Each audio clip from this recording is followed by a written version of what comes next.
CBSE का रीएवैल्यूएशन portal पर cyber attack की कोशिश। सीबीएसई ने कहा शरारती तत्वों ने सेवा बाधित करने की कोशिश की है। 2 मिनट के अंदर 15 लाख हिट्स आए। सीबीएसई ऐसा बता रहा है 1 लाख से ज्यादा बार फाइलें एक्सेस करने की कोशिश हुई है। ये जो बात कही जा रही है, मैं इसको लेकर गर्वित के पास जाऊंगा। गर्वित, ये जो एस्टैब्लिश करने की कोशिश की जा रही है सीबीएसई की तरफ से, अरे मैं ये कहता हूं कितना भी फुल प्रूफ आप बनाएं, उस पे अटैक्स होते हैं हमेशा।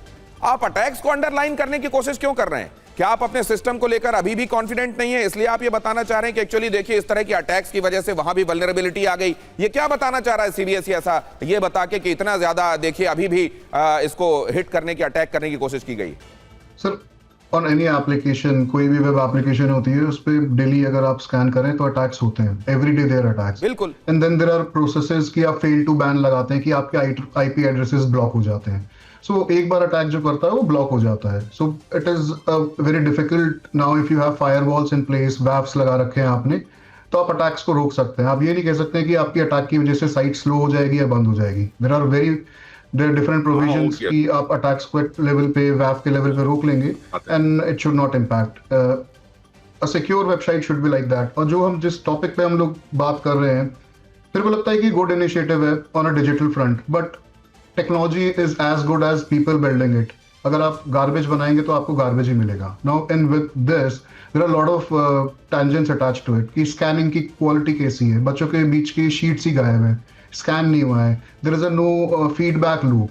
अब आप डिजिटल बना रहे हैं, when you are scanning the copies, then there should be a digital loop for the students. आपने बड़ी अच्छी बात कह दी। मैं आपको इसलिए कट शॉर्ट कर रहा हूं क्योंकि बहुत सारी चीजें हैं जो अपने दर्शकों को बतानी है। आपने जो ये सार में चीज कही है, ये बहुत बड़ी बात है कि अगर आप देखिए टेक्नोलॉजी में दिक्कत नहीं है, टेक्नोलॉजी कौन उसको बना रहा है और उसको इंप्लीमेंट कैसे किया जा रहा है, कितनी जल्दी में किया जा रहा है, ये सब तमाम चीजें हैं जिनको देखा जाना था। कचरा, अगर कचरे में इन्वेस्ट किया जाएगा तो कचरा मिलेगा, ये बात गर्वित कह रहे हैं। अब जरा देखिए यहां पर यह भी कह दिया गया, यहां पर देखिए खबर देखिए, ओएसएम में कॉपी जांच में गड़बड़ी पर शिक्षा मंत्रालय सख्त है। सीबीएसई के ओएसएम कॉन्ट्रैक्ट की जांच होगी, शिक्षा मंत्रालय की तरफ से कहा गया है। और ये जो जिसको ठेका मिला था जिस कंपनी को कि वो स्कैन करेगी, अपलोड करेगी, इसको डिजिटली एग्जीक्यूट करने में जो टूल बनेगी, कोएम्ट एजुटेक कंपनी के रिकॉर्ड की जांच होगी। प्रशासनिक जवाबदेही तक जांच पहुंच सकती है। ये भी देखा जाएगा कि एडमिनिस्ट्रेशन में कौन था, क्या किसी के सुविधा दिए जाने की तरफ से, किसी की तरफ से मदद किए जाने की तरफ से एजुटेक को, क्या इस कोएम्ट को, इस कंपनी को ये ठेका मिला है क्या? गड़बड़ियों पर शिक्षा मंत्रालय ये कह रहा है कि हम इसमें सख्त हैं और हम इसमें देखेंगे कि कौन रिस्पॉन्सिबल है। अब जरा ये देखिए, ओएसएम के लिए हैदराबाद की कंपनी को मिला था यह टेंडर और उसी का नाम है कोएम्ट एजुकेशन, कोएम्ट एजुटेक असल में उसको बोला जाता है, और उसको यह टेंडर दिया गया था। टीसीएस को पछाड़कर कोएम्ट ने यह टेंडर जीता था। टेंडर प्रक्रिया भी सवालों के घेरे में है क्योंकि एक स्टूडेंट ने, जो झारखंड के रहने वाले हैं, सार्थक सिद्धांत जिनका नाम है, उन्होंने ये पूरी बात को अपने एक ब्लॉग में लिखा है कि कैसे इसमें कहां गड़बड़ियां हुई। उन्होंने कहा है कि पहले तो पेनल्टी और जो ब्लैक लिस्टिंग वाला क्लॉज था उसको हटाया गया एक कोरिएंडम के जरिए, संशोधन के जरिए। उसमें CIIM को लेकर जो एक रेटिंग होती है 5, उसको डाइल्यूट करके 3 कर दिया गया। उसमें यह भी कहा गया कि सर्ट इन की तरफ से, CERT इन की तरफ से जो ऑडिट प्रोडक्शन के संदर्भ में होना चाहिए उनको भी बाईपास कर दिया गया, और स्कैनर्स भी जो थे उनको लेकर जो सख्ती होनी चाहिए थी कि अच्छी क्वालिटी के स्कैनर्स हो, उन पर भी ध्यान नहीं दिया गया। गौरव के पास हम चलें, लेकिन उससे पहले गौरव ने 12 फरवरी को इस बात को TV9 भारतवर्ष ने सबसे पहले इसको आगाह किया था और ये बताया था, 14 फरवरी को ही हम आपको ये बताया था कि पेरेंट्स कितने चिंता में हैं। देखिए गौरव ने उस समय अपनी रिपोर्ट में क्या दिखाया था आपको।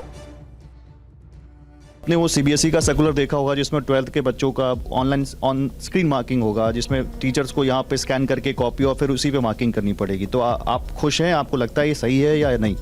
नहीं, मेरे हिसाब से ये सही नहीं है, क्योंकि जो मुझे लगता है ये दोनों के लिए, टीचर के लिए और स्टूडेंट के लिए, इस पॉइंट इन टाइम पे बहुत ज़्यादा रिस्की है, क्योंकि ना टीचर को पता है कि उसको कैसे चेक करना है, कैसे मेंटली तैयारी करनी है, वो ज़्यादा फ्रस्ट्रेशन क्रिएट करेगी उनके लाइफ में।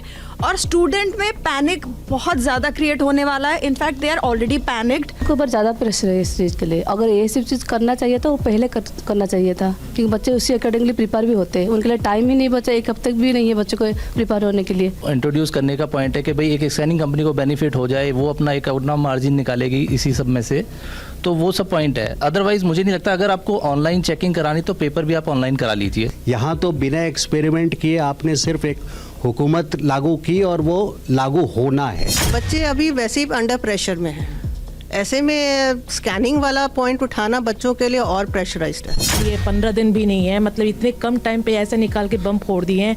बच्चे जब से सुने, बच्चे एज ए पेरेंट्स मैं खुद भी परेशान हूँ। बहुत जल्दी में मतलब ये हो रहा है। आप मतलब एटलीस्ट 6 to 5 मतलब मंथ पहले इन्हें एटलीस्ट कम से कम बताना चाहिए था। गौरव, ये तभी कहा जा रहा था, आज भी शायद आप इनसे टच में होंगे, इन तमाम लोगों से। क्या कहते हैं ये अब? देखिए दिनेश, हम यानी TV9 भारतवर्ष वो चैनल है जिन्होंने ये समस्या आने के बाद बहुत सारे लोगों ने इस बात को उठाया। हमने उससे पहले उठाया था क्योंकि बहुत सारे छात्र ये कह रहे थे, बहुत सारे पेरेंट्स ये कह रहे थे कि भाई ये 12th में क्यों। आपके साथ केशव अग्रवाल जी हैं, उनसे पूछिए। 12th एक करियर मेकिंग एग्जाम होता है। यहाँ से बच्चे IIT में जाते हैं, यहाँ से बच्चे अपने कॉलेज में अलग अलग एडमिशन लेते हैं, अपने करियर को बनाते हैं।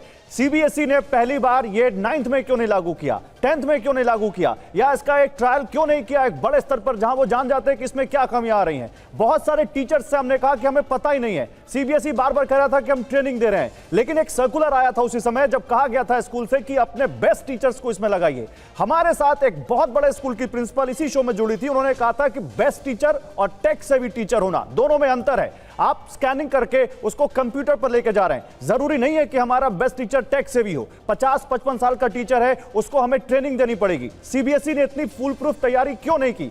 और जो पेरेंट्स ने मेरी रिपोर्ट में कहा था एग्जैक्टली वही हुआ है। पेरेंट्स ने कहा था कि कोई डायग्राम अगर लाइट पेन से किसी बच्चे ने लिख दिया, स्कैनिंग में नहीं आया, तो नंबर कैसे मिलेंगे? आप देखिए आज वही हो रहा है, ब्लर कॉपी आ गई है। एक पेरेंट ने कहा था कि और सिर्फ इतना नहीं है, अगर ब्लर हो रहा होता, अगर गौरव सिर्फ ब्लर हो रहा होता मसला, तब भी समझ में आ जाता। ये बताइए, मेरे रोल नंबर पर किसी और के रोल नंबर का कैसे फिट हो गई कॉपी आके? क्योंकि यहाँ पे भ्रष्टाचार हो सकता है।